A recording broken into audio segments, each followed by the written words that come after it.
Welcome to the narrowboat that James built. Good evening. Just a update here on the insulation really. I've had loads of comments about the quality of the install and the thickness of the I've also had comments about moving the camera too much or too quickly. So I'm trying to be better. I've had loads of comments about the thickness of the insulation, how people are surprised it hasn't come up level with the battens. So I just wanted to kind of give an explanation to that and to talk you through my kind of rationale with it. So not that I applied it, but this is how it kind of works. So the the battens here, they are, the face of them here, this bit here, is 50 mil from the steelwork of the boat. So there are, here we go, there's an idea. So that's the outside of the steelwork and there's the batten. And obviously all the battens are the same thickness. So there are some parts, like here for example, where the insulation comes up just behind the timber. So that insulation there is probably 22 mil thick. This bit here, well, is 50 mil thick. And that'll go all the way behind that. So this panel here, that's mostly about 25 mil thick, I would say. This panel here, some of it's about 40 mil thick. So this one here, maybe 25 mil thick. You also want an air pocket between the insulation and the wall for extra warmth. Looks like it's covered in snow. Anyway, so I've peeled it all back, and it's a hassle, there's no doubt about it, but it's not a insurmountable task. I've done pretty much the whole boat in about 5 hours. There's a few little bits still to do. And the eagle eye amongst you will spot that there is still some battens to be put here, right at the front of the bow. Of the bow. And I thought that was gonna be a nightmare, you know, I just ran out of time and I had to do it. But in hindsight or retrospect, whatever one it is, it's fine because I've taken the insulation back to the steel. I can insert some battens in now, fill in any gaps with a bit of spray foam, and I'm away. So that's fine. And I need the battens to continue down those parts there because my plan is going to be to put some more battens going across this way before I put the ceiling in. It might be easier to show you on this side here.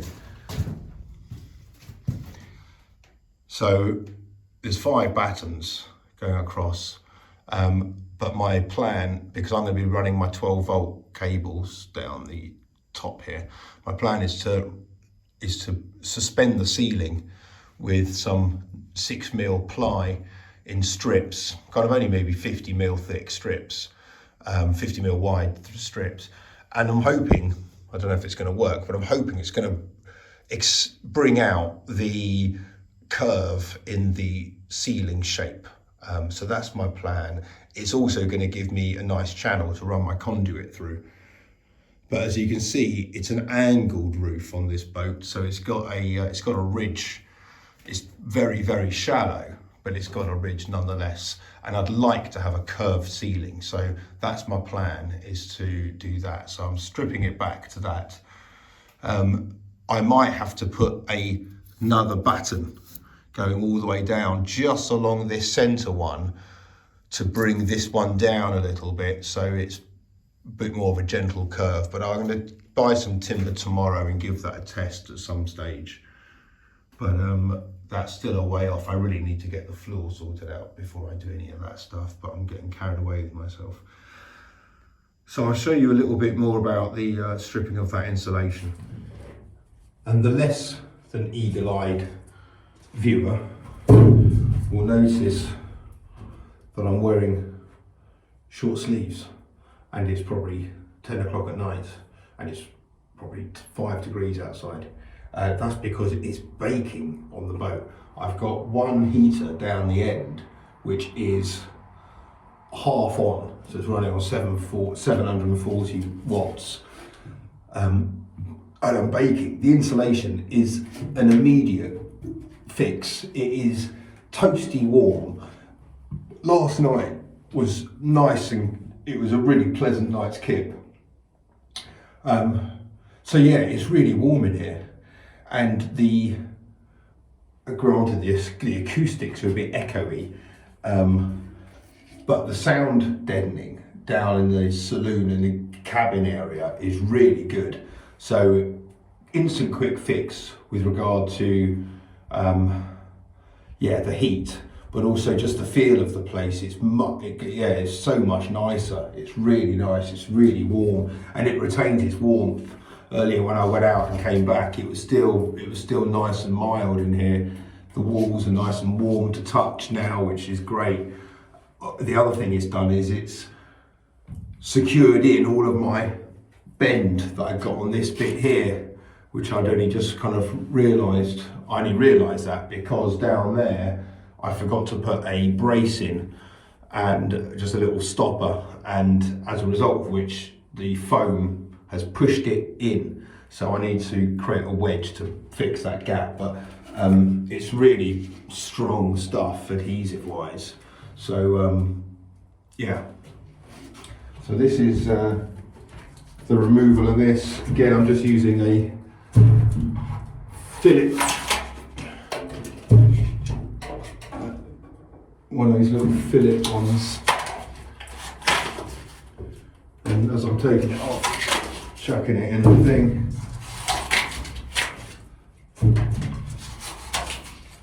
But as I said, done this whole boat in 5-6 hours or something like that.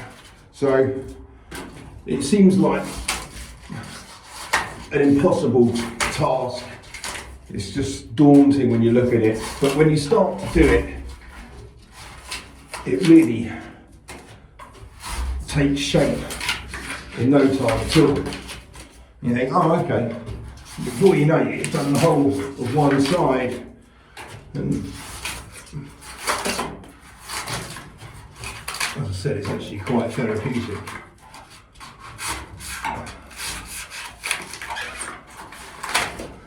The other thing is, compared to all the battening, which was physical as well, but also just mentally quite draining, had to be really kind of, to be honest, it took a bit out of me. You had to really kind of be on it all the time, getting, thinking about things and getting things right.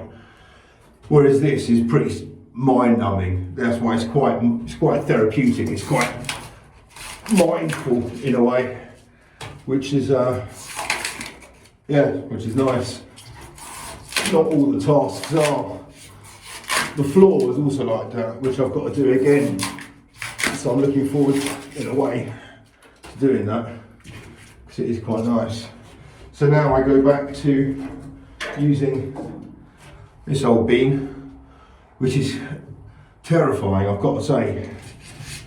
It's razor sharp, but it's definitely the right tool. At first I thought, God, why does it take so long? But for some reason it just gives you a really nice cutting edge. And on these, you're just trimming it back, so it's just in line, just neatening it up. So the timber boards fit nice and tight.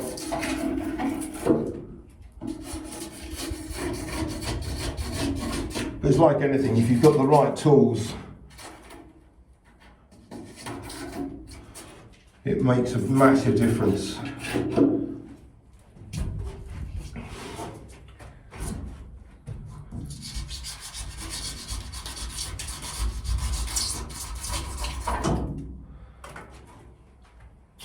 And then there's been bulges in the ceiling as well,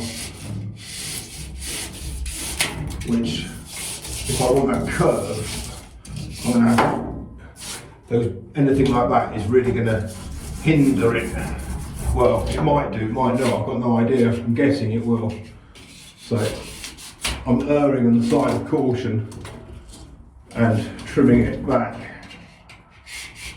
However, every bit I trim, I realise I'm reducing the thermal value of the boat. I think it's called the U value, which I was meant to pay attention to, but quite frankly, I assume the insulation guys do all of that. It's the latest stuff, technology-wise, and you can see why.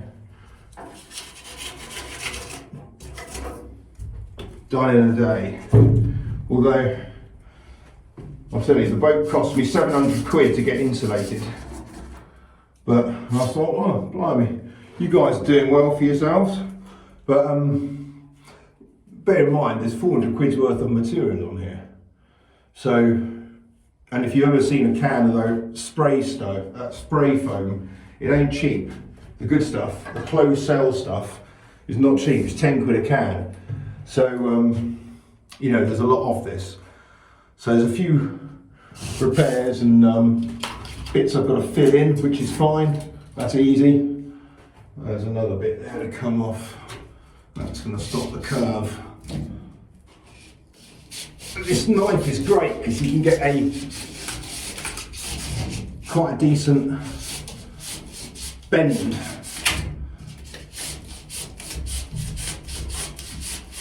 Whoa, just got to be careful of your footing. That's what I say about having no floor, just resting on these joints, joists even. It's it's not easy. I can't wait for a floor.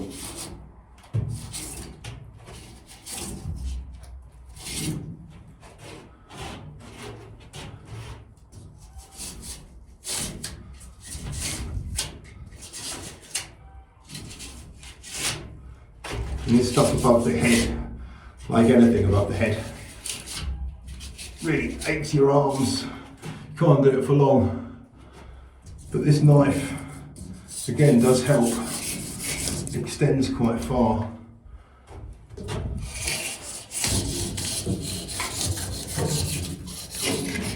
Whoa. Right, that'll do. I've got to cut a bit of timber now to go on those bits.